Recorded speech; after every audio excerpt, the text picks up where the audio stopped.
The atmosphere shifted the moment Mrs. Grace walked into the meeting hall. I felt it before I saw her. Her heels clicked sharply against the polished floor, each step carrying a warning.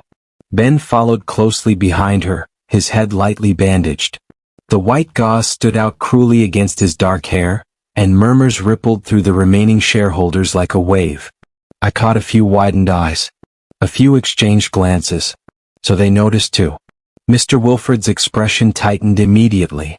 Concern flickered across his face as his gaze moved from Ben's bandage to William, then briefly, to me.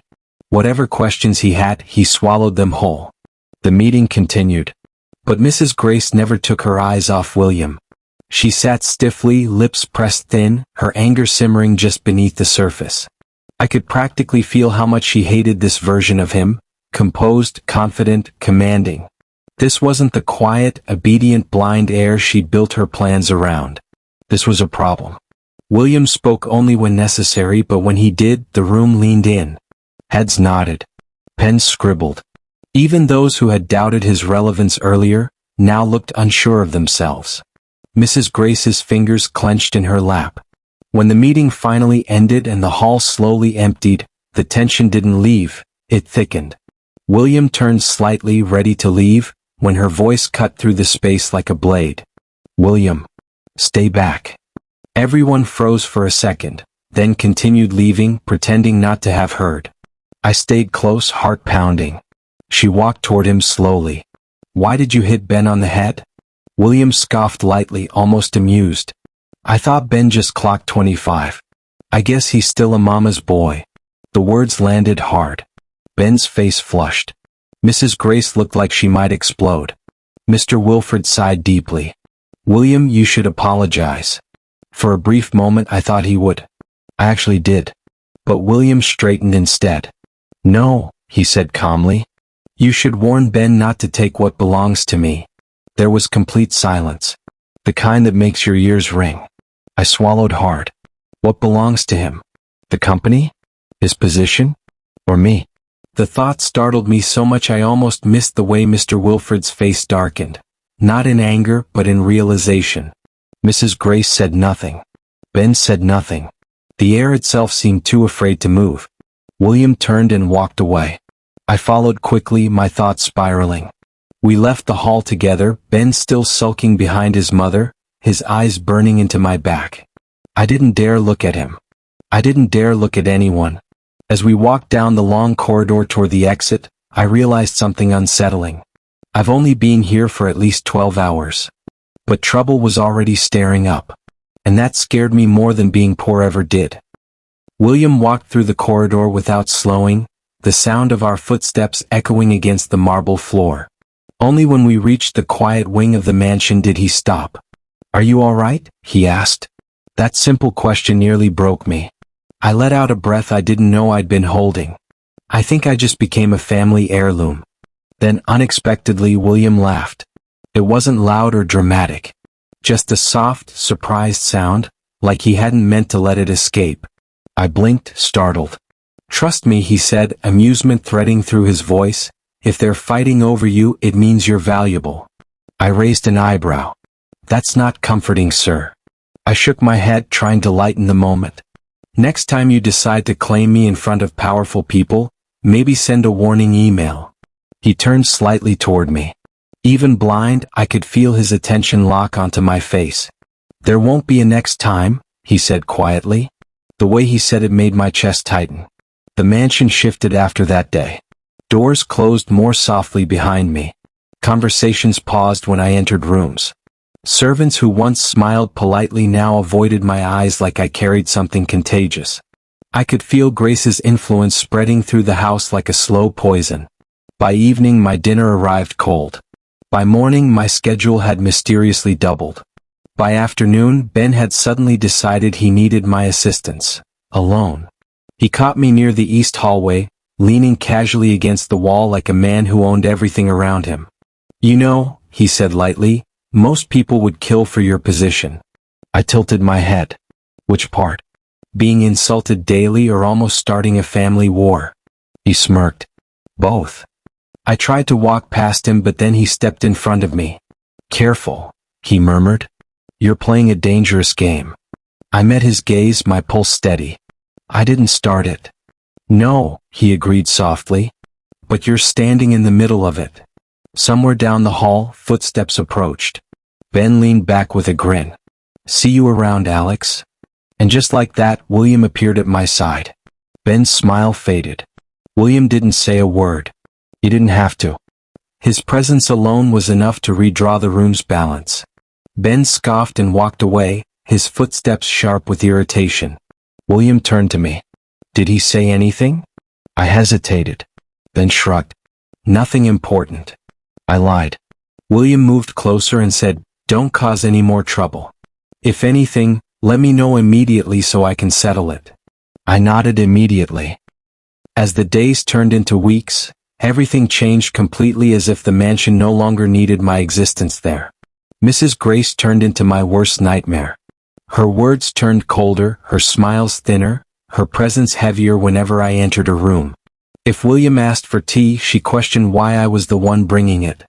If I accompanied him to the garden, she suddenly needed the same space. If I spoke, she corrected me. If I stayed silent, she accused me of arrogance. And every single time William intervened, defending me. Alex is doing his job. Leave him alone.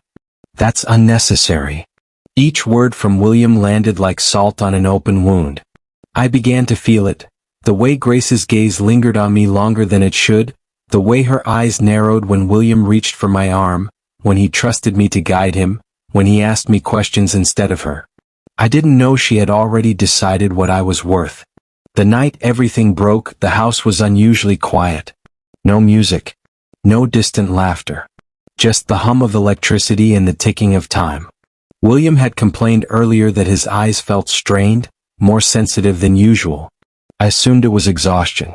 We had spent the afternoon reading financial reports aloud, my voice steady while his fingers traced invisible numbers on the table. I prepared his medication like I always did. Same glass, same water, and the same routine. Or so I thought. When I handed it to him, he smiled faintly, trusting me. That was the part that would haunt me later. Not 10 minutes after he took it, I heard a sound I had never heard before. The door to William's room was half open. He was on the floor. My heart stopped. William lay on his side near the bed, one hand clutching his face, the other trembling against the carpet. His cane had fallen a short distance away, useless. His breathing was uneven, sharp, like it was tearing through his chest. My legs nearly gave out. William. I was beside him instantly, my hands shaking as I knelt. His skin was burning. Sweat soaked his hairline. My eyes, he whispered. Alex, they're burning. The world tilted immediately. You just took your medicine. It's the same one. I swear it is. But as I reached for the bottle on the nightstand, something felt wrong. The label was the same. The seal wasn't. My fingers froze. Fear settled deep in my stomach, cold and heavy.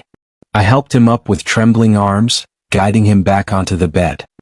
He flinched when light brushed his face, even the dim glow from the bedside lamp making him groan. I'll call the doctor, I said, already reaching for my phone, my voice cracking. I'll get help right now. He grabbed my wrist. Don't leave, he said. That single sentence broke me. I'm here, I whispered. I'm not going anywhere. Minutes stretched like hours. Staff rushed in. Doctors were called. The house filled with movement, whispers, controlled panic. Grace arrived last, perfectly composed, concern painted carefully across her face like a rehearsed performance. She asked what happened. I couldn't even look at her. Because deep down, something inside me already knew who was behind it. William was taken away that night for emergency treatment. As they wheeled him past me, his hand reached out blindly, and I caught it without thinking. I'm here, I repeated, tears finally spilling. I'm right here. His fingers tightened once before they pulled him away. I stood there long after they were gone, staring at the empty space where he had been. And that was when the truth settled fully in my chest. Mrs. Grace is willing to do anything just to make sure William doesn't ruin her plans. I sat on the bed inside my room anticipating a miracle to happen. The Parkers summoned me at dawn. A servant knocked on my door and told me Mr. Wilfred wanted to see me in the meeting room. My heart sank instantly. That room wasn't meant for conversations. It was meant for decisions. Final ones. The corridor felt longer than usual as I walked. My footsteps echoed too loudly, like the house was announcing my guilt before I even opened my mouth. When I entered, the room was already full. Mr. Wilfred sat at the head of the table, his expression unreadable, carved from years of power and loss. Grace sat beside him, composed, hands folded neatly on the table. Ben leaned against the far wall, arms crossed, his head tilted slightly, watching me like he was waiting for a show to begin. I felt very small. "Alex," Mr. Wilfred said, his voice calm in a way that terrified me more than shouting ever could. "Tell me exactly what happened last night." My throat was dry, but I spoke. I told him about the medicine, about the routine, about how I had never changed anything, about finding William on the floor in pain calling my name. I explained it all slowly, carefully, afraid that one wrong word could ruin me forever. When I finished, there was a pause. Grace sighed softly. "It's heartbreaking," she said, "but accidents like this don't just happen." I looked at her then. Really looked. Her eyes held no fear, no concern, only calculation. "What are you implying?" Mr. Wilfred asked. She turned to him gently, as though she were protecting him from something ugly. "You brought a stranger into this house. A poor boy with nothing to lose. Isn't it possible he saw an opportunity?" My chest tightened. "Sir, I would never." I started. Grace raised a hand, cutting me off. "People like him don't need much planning. Desperation does most of the work." Ben smiled. Mr. Wilfred's gaze shifted back to me. "Did you change William's medication?" "No," I said quickly. "I swear I didn't." "Then why was he given a different bottle last night?" Mrs. Grace asked smoothly. A servant stepped forward and placed the medicine on the table. My heart dropped. I stared at it like it was a foreign object. "That's not the one," I whispered. "That's not what he's been taking." Mr. Wilfred frowned. "Then why did you give him this?" I opened my mouth. Nothing came out. Tears burned my eyes before I could stop them. "Sir, please," I said, my voice breaking. I care about William. I would never hurt him. I would rather hurt myself." Grace clicked her tongue softly. Such dramatic words for someone caught. Ben shifted, clearly enjoying himself now. I tried to speak again, but Mr. Wilfred raised his hand. "That's enough," he said. The room fell silent. "You will return to your room," he continued. "You will not leave the mansion. You will not speak to anyone unless spoken to." He stood slowly. "And you will pray," he said, his voice cold now, "that my son recovers." My stomach twisted. "Because if William's condition worsens," he added, "the police will handle this. And I assure you, Alex, jail will be the least of your problems." The words crushed me. I nodded numbly, tears sliding freely down my face now. No one stopped them. No one cared. As I turned to leave, I looked back once. Grace met my eyes and smiled. I walked back to my room like a ghost.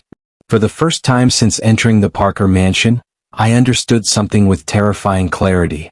I had no power here. No protection. And the one person who would have defended me has been poisoned by his own people out of greed. I hadn't even wiped my tears when Ben came. The knock on my door wasn't polite. It was confident, arrogant. I didn't answer, but he came in anyway. Ben filled the small space with his presence, dressed impeccably as always, his posture relaxed. Too relaxed for someone whose brother lay in a hospital bed. He looked satisfied, almost glowing, like a man who had just watched a plan unfold exactly as intended. He scoffed softly. "I warned you," he said. "I told you to be careful. This house doesn't forgive mistakes." I kept my gaze on the floor. The wooden tiles blurred beneath my tears, but I refused to cry in front of him again. "This is what happens when poor boys forget to know their place," he continued, pacing slowly around the room. His shoes stopped in front of me. I felt his fingers lifting my chin before sliding along my cheek, slow and possessive. My stomach turned, but I didn't move. "You know," he murmured, "all of this could stop." I stiffened. "If you agree to be mine," he said smoothly, "I can protect you. I'll talk to my mother. She'll stop pressing you. You'll stay here. Safe. I finally looked up at him. No, I said quietly. His smile faltered for just a second. I don't want protection like that, I went on, my voice shaking but firm. I want the truth. I want to prove I didn't hurt William. Ben laughed. He threw his head back, laughter echoing off the walls like something broken. Prove it, he repeated. Oh, Alex, you really don't understand this house at all. He leaned closer, his voice dropping. My mother doesn't lose. My heart sank. She plans, he continued. She moves people like pieces on a board. And when she decides someone is in the way, they disappear. Something inside me snapped into place. Your mother poisoned William, I said in disbelief. Ben's eyes glittered with something dark. Now you're learning. He grabbed my shirt suddenly, pulling me to my feet. His grip was tight, impatient. Our faces were inches apart. I could see it now, there was no affection in his eyes. No desire, just hunger, possession, and control. I will get what I want, he said, his voice low and steady. With your consent, or without it. My heart pounded so loudly I was sure he could hear it. But I didn't look away, because fear had finally turned into something else. As Ben released me and stepped back, his smile returned, slow, satisfied.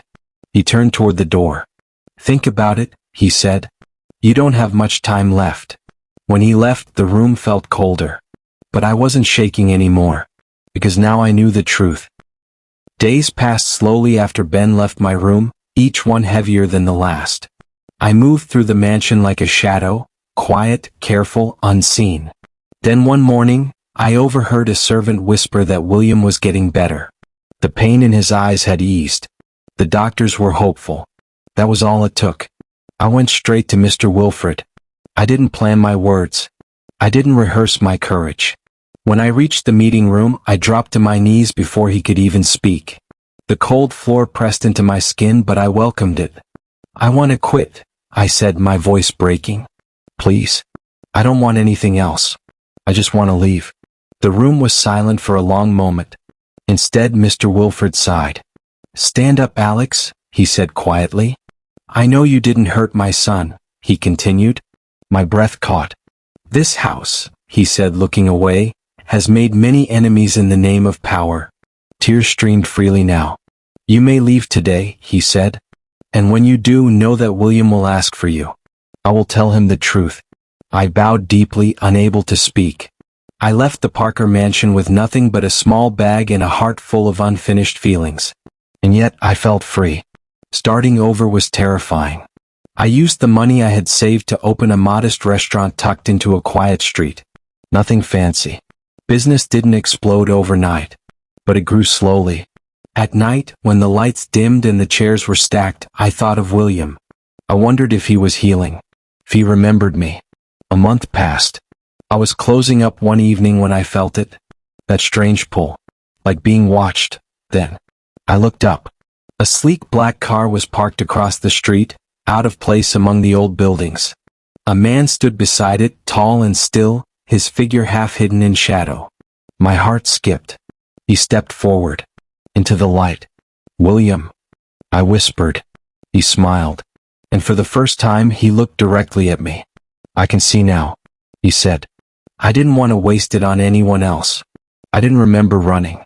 Only the way my body moved on its own, the way tears blurred everything as I reached him. He caught me easily, arms steady. Life changed after that. William took me on dates I never imagined. Quiet rooftop dinners, soft music playing while city lights glittered beneath us. He listened when I spoke. He helped me find a better home, and he invested in my restaurant.